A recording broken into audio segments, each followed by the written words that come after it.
Hey guys, Auto Abundance here. So in this video, I'm gonna talk to you guys about what it's been like owning my Jeep SRT 2017 for a week so far. But first, let's get inside the car. It's kind of chilly.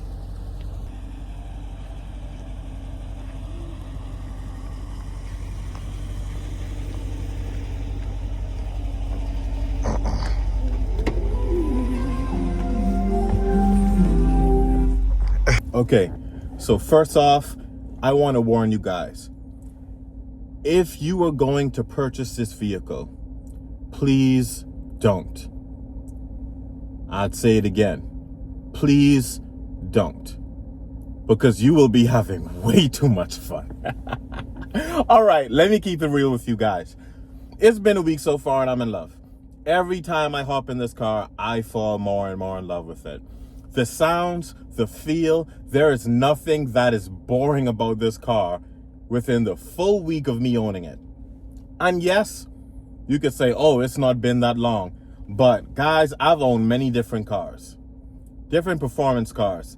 But this SUV is truly something special. And I'm going to tell you why. For one, the size. It has great road presence.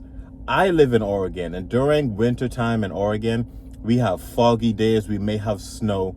On my way to work this morning, there was fog, and I felt so comfortable knowing that I have all-wheel drive. I'm in a large vehicle. Plus, if you could see the seats are heated and cooled. And a heated steering wheel. I couldn't ask for more. On the highway or the freeway, if I need to overtake someone, it's easy. I barely put my toe on the gas and I'm taking them over.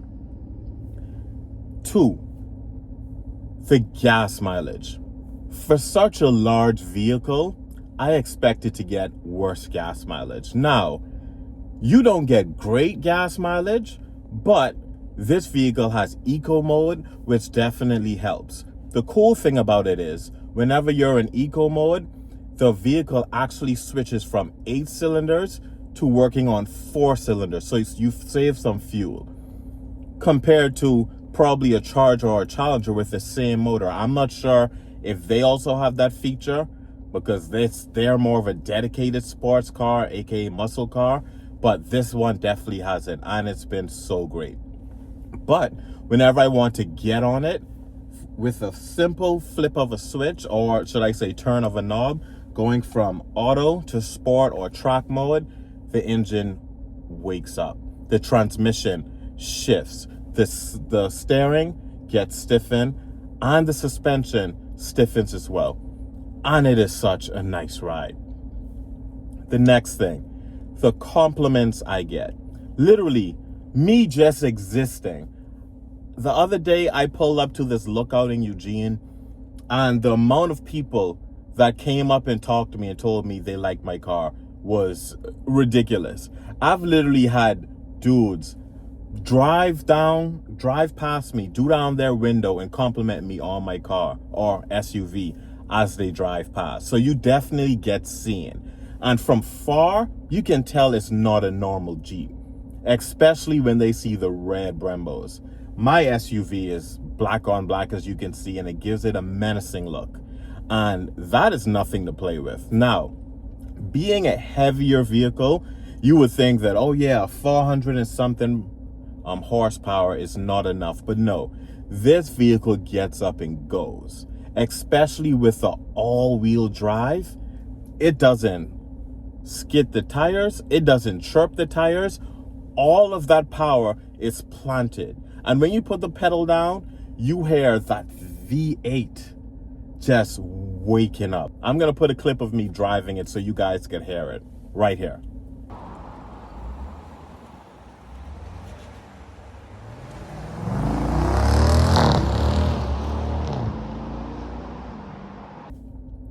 Did you guys hear that sound? Yes, that's coming from an SUV.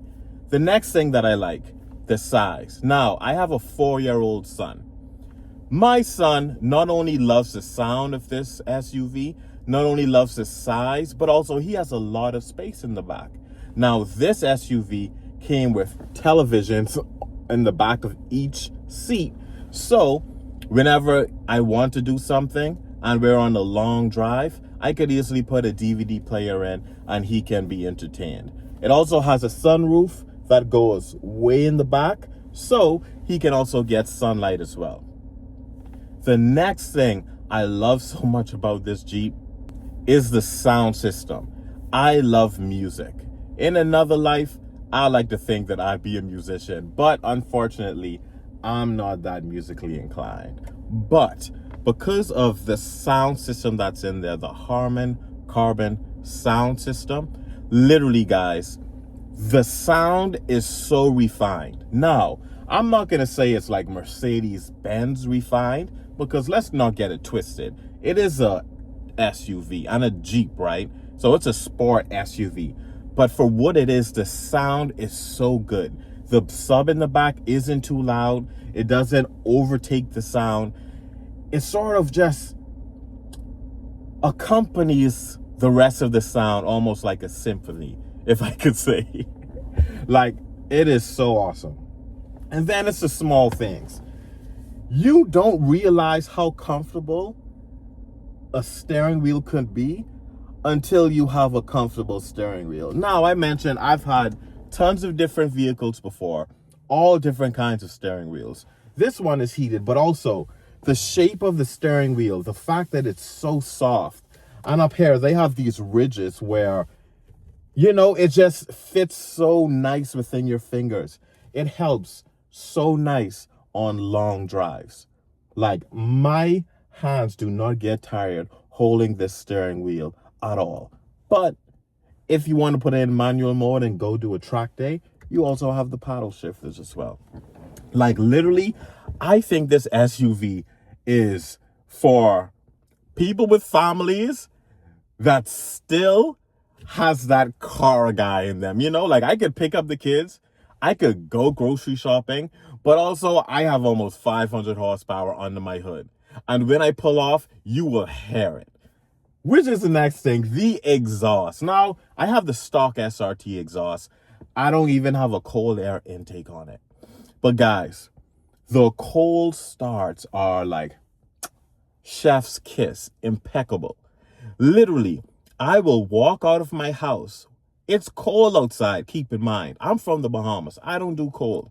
I would walk out of my house knowing well that I could start my car in the morning from inside, just to stand up there and hear the cold start and listen to those bald eagles start up. Which reminds me, guys, I want to get a Corsa exhaust so bad. But back to what I was saying. The exhaust tone is so nice. And then when you want to put your pedal down and, overtake someone or speed up, you just hear that big V8 just come alive. Like, whoa, it is such an experience. I think that's the best way I could describe it. It's a driving experience that is quite up to par with a lot of other things. Now, there's higher performance cars. There's lighter vehicles that you could get for around the same price, but this is a beast in and of itself. Also, to add, the towing capacity. Now, I like to think of SUVs that has the capability to tow as not a replacement for a truck, but if you have the right type of SUV, you may not need a truck, depending on what you want to use it for. If I have a trailer, I could pull it. If I have a boat, I could pull it. There's so many things that I could pull that's under 7,000 pounds, guys. It's ridiculous. I could turn this SUV into a workhorse if I wanted to, because it has the horsepower to do it. So it also gives you the capability to do so many different things. There isn't a dirt road that I will hesitate going over. Now, keep in mind, although this is kind of lower for an SUV height-wise, still, it has enough lift to where you're not low like other SUVs. You're not low like a car. So you can go almost anywhere you want to go without worrying about being stuck. Now, talking about being stuck, here in Oregon, there are times where it may snow. We may have a little drizzle, or we may have a lot. This vehicle is perfect for all weather and all terrain because guess what? It has all-wheel drive. So guess who won't be getting stuck? Me. All you need is winter tires. And even if the event comes where you are kind of stuck, let me remind you, you have almost 500 horsepower that you are sitting on to get unstuck. Whether it's in snow, sand, this SUV is completely capable. And keep in mind, I'm only saying this after a week of ownership. Let's move on to the next thing. The infotainment system. Now, I've had Mercedes. I had a Mercedes-Benz SL550. It was a two-door, but it was the twin-turbo V8 with the AMG package. That infotainment center was so difficult to navigate. There was just a knob in the middle where you turn, and that was it. It wasn't even touchscreen. Navigating that was like, maybe you need a degree in Mercedes-Benz infotainment systems just to quickly put something in. With this, it's not the same.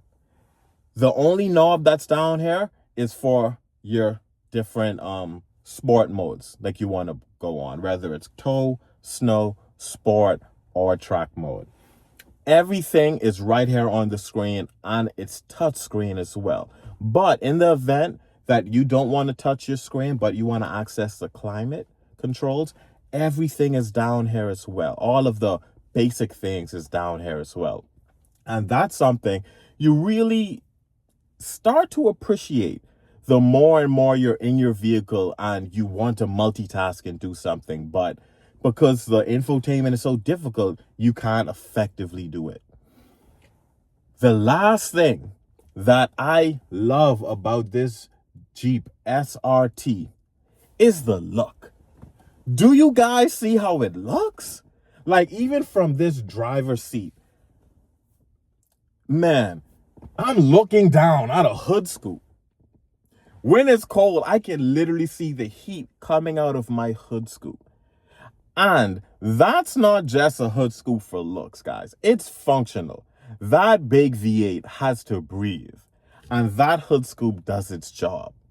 It literally makes this SUV look so sporty. That hood is so beautiful. The entire look of the SUV, how it looks kind of, wide and sitting kind of low. It is such a beautiful SUV. Now, keep in mind, there are many other options you can go with for the price. But I would say if you want power, if you want all-wheel drive, if you want something that's comfortable, if you want something that's American made because parts are in abundance, please look at the Jeep Cherokee SRT. It is a mix of all of those worlds combined. And even looking at my interior, you would not think, like at first, you wouldn't think, oh, this is a Jeep. Leather seats, leather steering wheel. Look at that. Soft material. So they didn't half step when it came to this vehicle. This vehicle is very capable and will fit almost all of your needs. Now, I'm not going to paint a rosy picture and say, this Jeep is the best Jeep in the world. It has its downsides. But within a week of ownership, I will say the downside, which is also a positive, is the fact that in town, I get around 15 to 17 miles per gallon, right?